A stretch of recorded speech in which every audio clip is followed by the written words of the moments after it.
जनता को सुनना, उनकी समस्याओं का समाधान।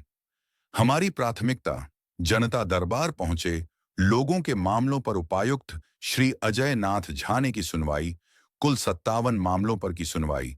ऑन स्पॉट कई मामलों का किया निष्पादन, प्राप्त आवेदनों पर लिया संज्ञान, संबंधित पदाधिकारियों को एक पखवाड़े में निष्पादन का दिया जरूरी दिशा निर्देश। जनता की आवाज सुनना और उनकी समस्याओं का समाधान करना ही प्रशासन की सबसे बड़ी जिम्मेदारी है। ये बातें समाहरणालय सभा कक्ष में आयोजित साप्ताहिक जनता दरबार के दौरान उपायुक्त अजय नाथ झा ने कही।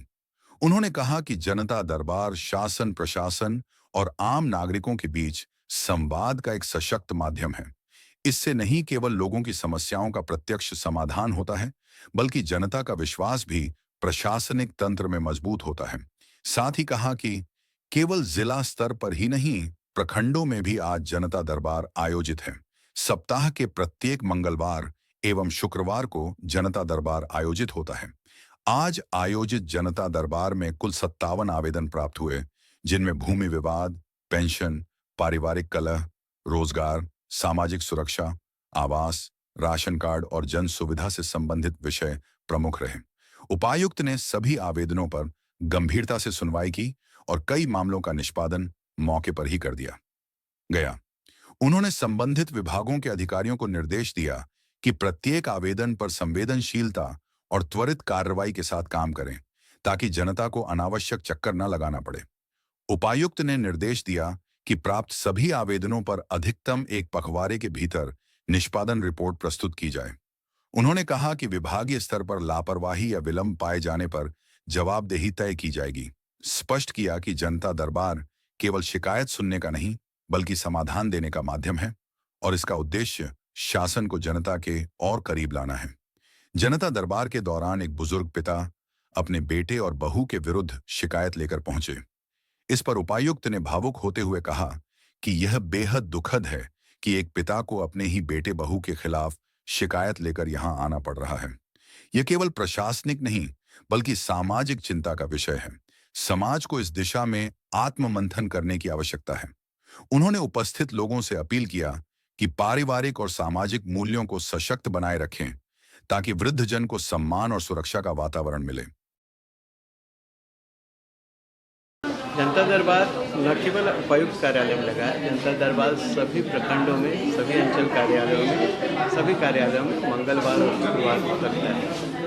अगर हम नहीं रहते हैं, हमारी पीडीसी रहते हैं, जो सीनियर अधिकारी रहते हैं, वो भी सुनते हैं। यानी जनता को सुनना, आम आदमी को सुनना, उनकी परेशानी को सुनना, समझना, तो यथासंभव उसको दूर करने कवायद होती है।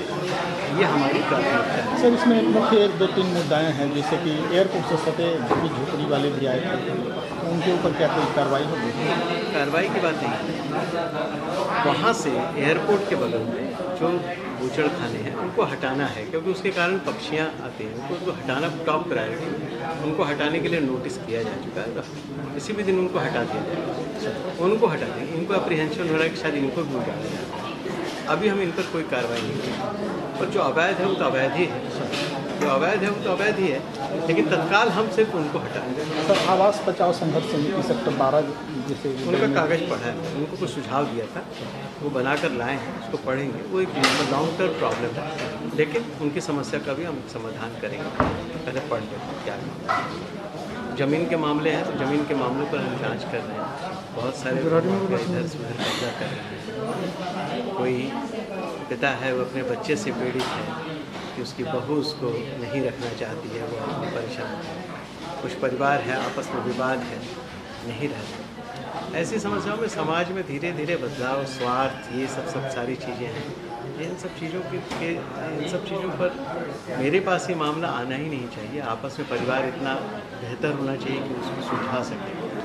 एक बाप को अपने बेटे के खिलाफ अगर आना पड़ रहा है, बहू के खिलाफ आना पड़ रहा है, तो कितनी गलत बात है। बेटे का फ़र्ज़ है वो अपने बाप को रखे, अपने पिता को रखे, उसका सम्मान। बहू का फर्ज है कि वो अपने ससुर की सेवा करे। ये भी अब जिला प्रशासन बताए। ये सब लोगों को ऐसा सोचना होगा कि इस तरह की समस्या ना आए। सर, और एक लास्ट सवाल है, ITI मोड़ से लेकर जोधाडी मोड़ तक जो ट्रक लगी रहती है, जो कि एक बहुत बड़ी घटना घटती है बहुत अच्छी, क्योंकि पुलिस की गाड़ी पर टक्कर मारती है। लगातार बैठक होती है उस ट्रक जो लगते हैं अवैध तरीके से। जितनी अवैध गाड़ियाँ लगी हैं, बहुत दिन तक मैंने लोगों को समझाया है, बताया है, DTO को भी कहा है, सबको कहा है, जितनी अवैध गाड़ियाँ लग रही हैं उनके लाइसेंस रद्द किए जाएंगे। स्पष्ट है, अगर वो नहीं समझते हैं तो उनके वहाँ पर उनके लाइसेंस रद्द किए जाएंगे। सीधा स्पष्ट है, जहाँ से फाइन किया जाएगा, लाइसेंस रद्द किया जाएगा।